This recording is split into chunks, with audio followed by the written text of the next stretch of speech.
presenting the transcription feature, Superman. Guys, look! It's a plane! It's a plane! It's Superman!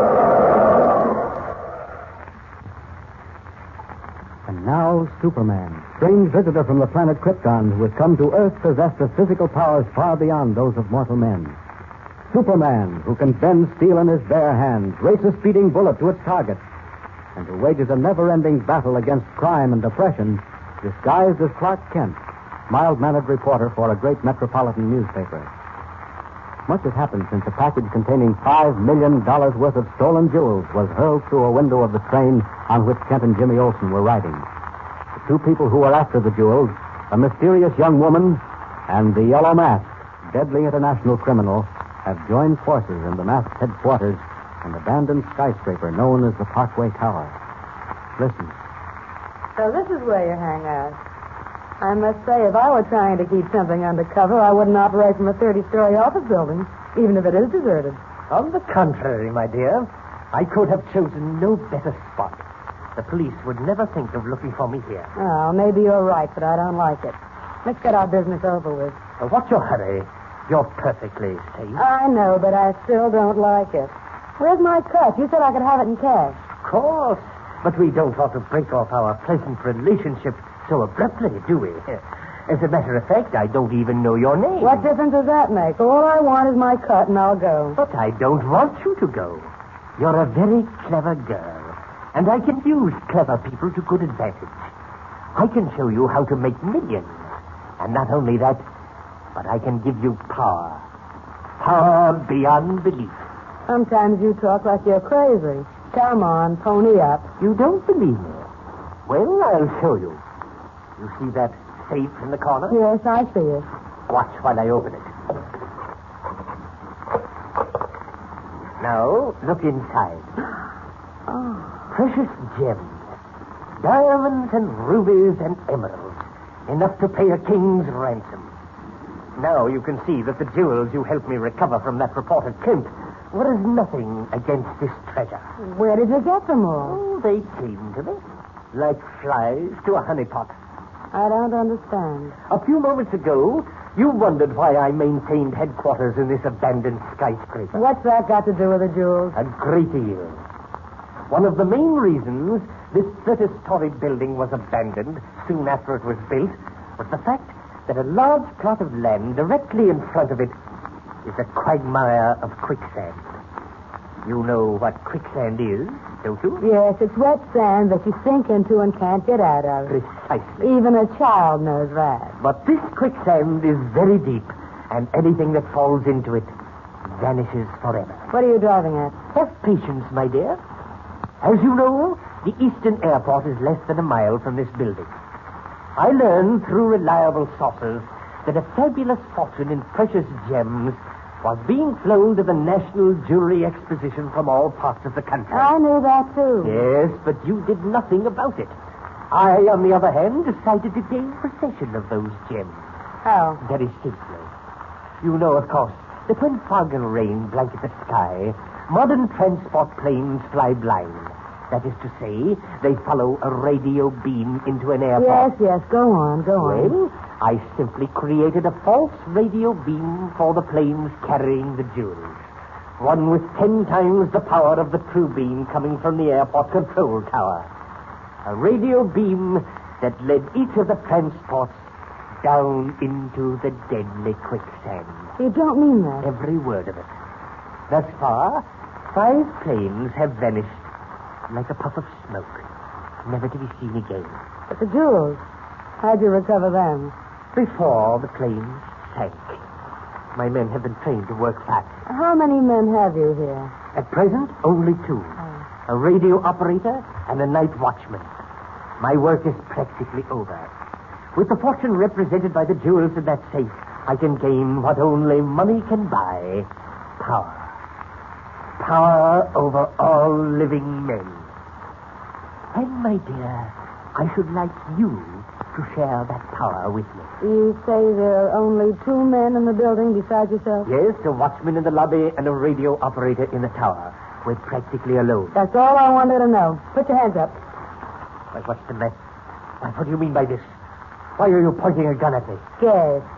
And don't be misled by the size of the gun. It's little, but powerful. I warn you, you're making a big mistake. Oh, no, this is one mistake you made, my murderous friend, and one mistake you'll live to regret. Turn around. Now, don't be a fool, young woman. I said turn around. That's better. I must say it was very considerate of you having a suitcase here all ready for me. I'll just relieve you of your precious jewels and bid you a not-so-fond farewell. You'll pay for this. Don't move. I have a very nervous finger on this trigger. That does it. The suitcase is a trifle heavy, but I think I can manage it. Why, you little double-crossing... You're the last person in the world to talk, Mr. Mask. A killer who sends innocent people to cold-blooded death. A half-mad murderer who stops at nothing. Just being in the same room with you sickens me. Well, now, goodbye and good riddance. You think you're clever, don't you? Well, you're not. You'll never get out of here alive. My watchman has orders to shoot anyone who leaves the building without my permission. Well, thanks for telling me.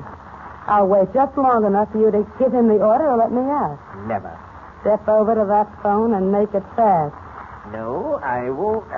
How does the muzzle of a gun feel in your back, huh? All right. You win.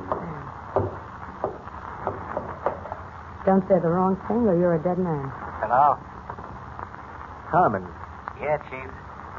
Harmon, a young woman is coming down. Yeah? Tell him to let me ask.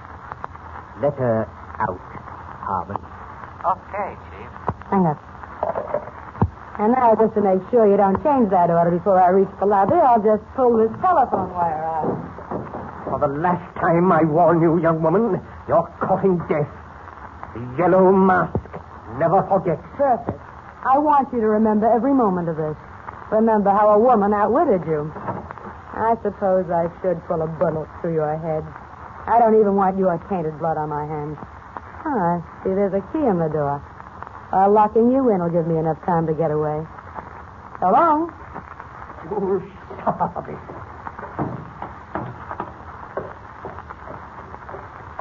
Clutching the suitcase containing a fabulous fortune in stolen gems, the mysterious girl races down the steps of the abandoned skyscraper, leaving the Yellow Mask helpless behind a locked door. But even as she nears the lobby, Kent and young Jimmy Olsen start across the weed-grown field that separates the Parkway Tower from the main road. A light, misty rain is falling. Listen. What makes you think we'll find anything in that deserted building, Mr. Kent? I don't know, Jimmy. Call it a hunch if you want to. Must be more than a hunch. Well, maybe it is. I was thinking while we were in the control tower at the airport. Practically eyewitnesses to the strange disappearance of that transport plane. All the ships that have vanished were headed in the general direction of the Parkway Tower. Suddenly, they were never heard from again. You're right, Mr. Kent. And if you remember, Jimmy, that mysterious girl on the train, the one we followed into the subway. She disappeared, too. Uh-huh. The subway stopped in the tunnel and the lights went out. One second she was sitting there, and the next second she was gone. Exactly. What you don't know is that she disappeared while the subway train stopped near a station that has never been used. The Parkway Tower station, directly underneath the skyscraper. No kidding. Uh-huh. That's why I think it's well worth our time to see what we can find in the Parkway Tower. Well, certainly doesn't look like much from here. No. Not a light in the place. Wait a minute. Don't move. What is it? Thought I heard voices. Crouch down. Cracking something wet. Quiet. Someone's coming out of the building. I can't see through the fog. I can. It's a woman carrying a suitcase. She's coming this way. I see her now. Gee, Mr. Kent, do you think I that... not only think, Jimmy, I know. It's the girl we met on the train. The one who relieved the Yellow Mask of those stolen jewels. We're in luck. Now keep low until she's close by. Okay. Boy, this is exciting. Quiet. Here she comes. Get ready. Good evening. I think we've met before. You remember? You must be mistaken. Oh, no, he isn't. You're the one who hit the Yellow Mask in the head and took the jewels. Don't know what you're talking about. Let me by. You know what we're talking about. What are those stolen jewels? I tell you, you're mistaken. I'm an airline hostess, and I must report to the flying field. I'm late now. Oh, here, I'll show you my identification card. I have it right here in my handbag. Don't move. Oh, that's your identification, eh? A gun? Yes, and I know how to use it, in case you're wondering. I don't doubt it. All right. Now, I don't want to have to hurt you with a kid, so stay right where you are. If you try to follow me, you'll get it. Understand? I think you've made it clear. And don't forget it. She's getting away, Mr. Kent. I want to turn that gun. Don't worry, Jimmy. She won't get away. Now, you stay here. Don't budge from this spot. I'll follow her. She'll shoot you. No, she won't. Now, promise me you won't budge from this spot no matter what happens. I promise. Good boy. I'll be back in a few minutes with the girl. Okay, I'll be there. Suppose I could have snatched that revolver from her hand, but I was afraid a shot might go wild and hit Jimmy. She can shoot all she wants to. That's Superman. I'll just fly over her head and drop down in front of her. Up. Who's there? Give me that gun. Stand up. One more step and I'll shoot you. What? Your gun might just as well be loaded with putty. Give it to me. No, I won't. Then I'll take it. Running away won't help you. Come back. I said come back. Scott, what happened to her? Where are you? Where are you? Well, I don't understand this. She's disappeared. Vanished into thin air. Vanished.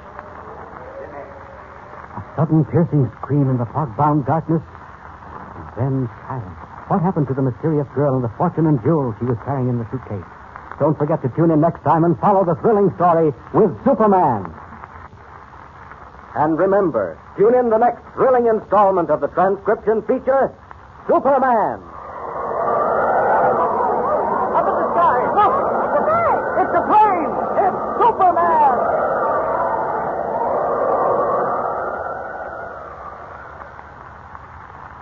Superman is a copyrighted feature appearing in Action Comics magazine.